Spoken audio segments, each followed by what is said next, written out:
just get to my truck, and it comes to find out that last night we had another break-in, and just like last week, they broke into my truck, tore it all apart, stole all my chargers.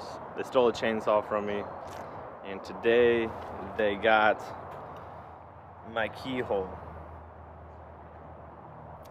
and it sucks. I was able to unlock it, and it doesn't look like they stole anything that was in it. I think they were just trying to jimmy it and break it open, and they couldn't.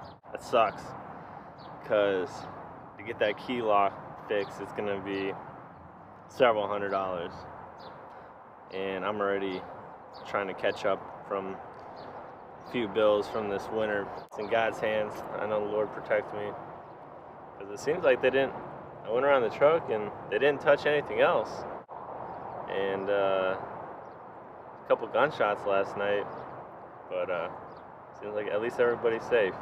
In the meantime, I got to keep on working, and I got a bunch of envelopes I've got to put some stamps on, so time to get some work done still.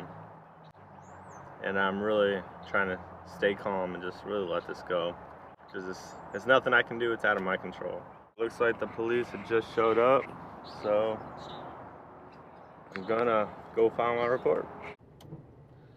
Alright, so after talking with the police, they really didn't have to say much, and they really didn't show any concern, because obviously we're in St. Louis and this kind of stuff happens all the time.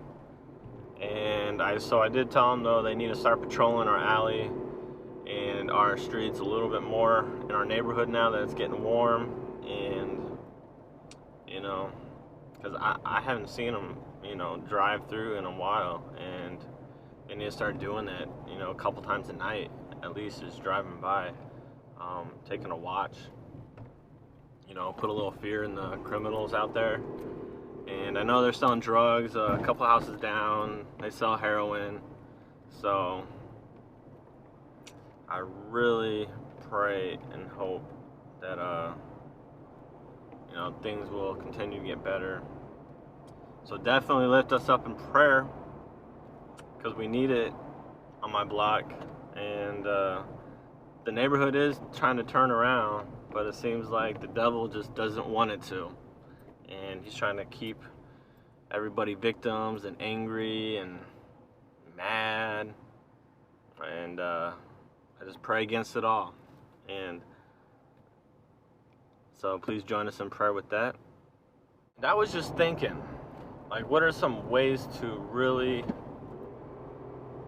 prevent all these breaking-ins? I mean, I can't really afford surveillance camera. It's not even my own property. You know, we're renting out an apartment there, a 4-family flat, and all the buildings around there are 4-family flats. And so one thing that came to my idea was definitely put an awareness and maybe hand out some flyers and start talking with the neighborhood, and just like really let them know, and even get a chance to meet some of the neighbors that we don't know yet, and let them know what's going on if they haven't heard, and ask them if they know anything, and also just exchange contact information, so in case we do hear anything, you know, we can all contact each other. We can really, you know, try to help each other out in stopping the crime, because nobody likes crime in their own neighborhood, and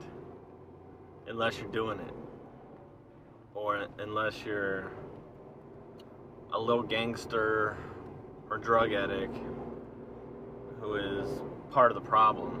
And I mean, I'm not saying I was ever a drug addict or anything, but I wasn't going around breaking in personal properties.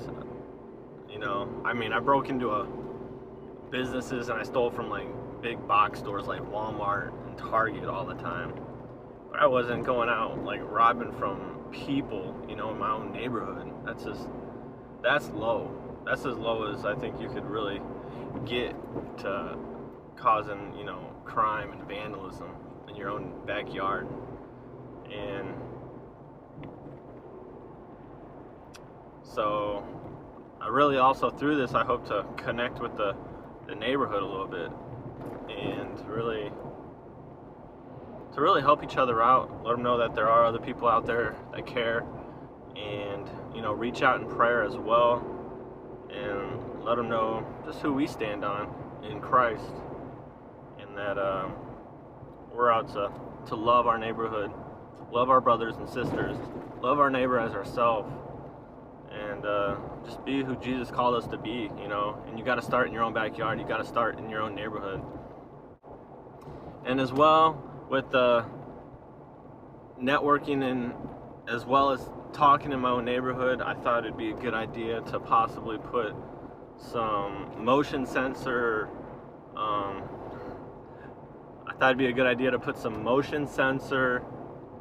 lights.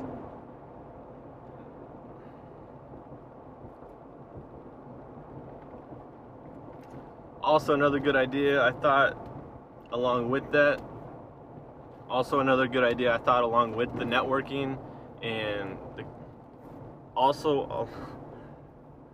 another thing I thought that was good, along with just connecting and meeting with the neighborhood, is putting a couple motion censored solar panel lights on my truck on each side, so if anybody comes to it, it just turns on. And I just put some really strong adhesive and have them taped, or that strong Velcro, and put them on. Maybe if I can find little bar ones or something that'll stick good and doesn't stick out, so but also just scare them away a little bit. So I don't know, you got any ideas, let me know. This is,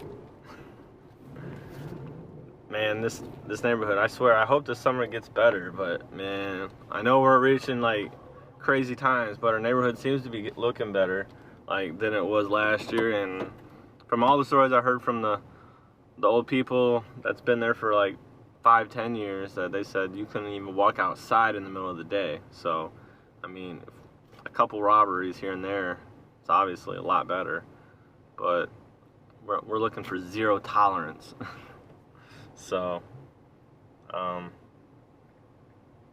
that is the goal, and that's what we'll be getting. I gotta run in here and get into the bank, so I'll be back.